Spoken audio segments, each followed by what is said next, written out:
ছেলে হওয়া এত সহজ না, অনেক কিছু ঘুরে আমাদের মাথায়। সব তো তোমার বইলা বোঝানো যাবে না, তারপরও কিছু বলি শোনো।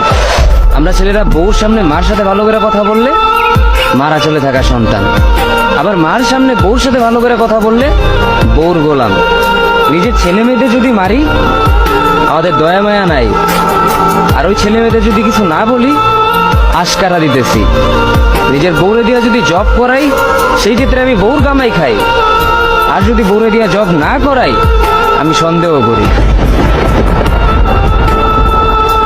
সারাদিন ঘরের বাইরে থাকলে আমরা ভাদাইম্মা, আর যদি ঘরের ভিতরে থাকি তাহলে বেকার, কাজ কাম নাই। আর এই তোমাদের মেয়েদের গায়ে যদি আমরা ভুলেও টাচ করি না আমরা নির্যাতক, আর যদি তোমরা মেয়েরা আমাদের গায়ে হাত তুলো আমরা কাপুরুষ।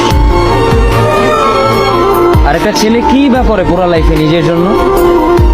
মার ওষুধের থেকে শুরু করে বউ বাচ্চার প্রত্যেকটা শখ পালন করার দায়িত্ব একটা পুরুষের। কিন্তু কি লাভ এত কিছু কইরা? দিন শেষে একটা ভুল করলেই সবাই ভুলা যায় যে কে কি করছে তার জন্য।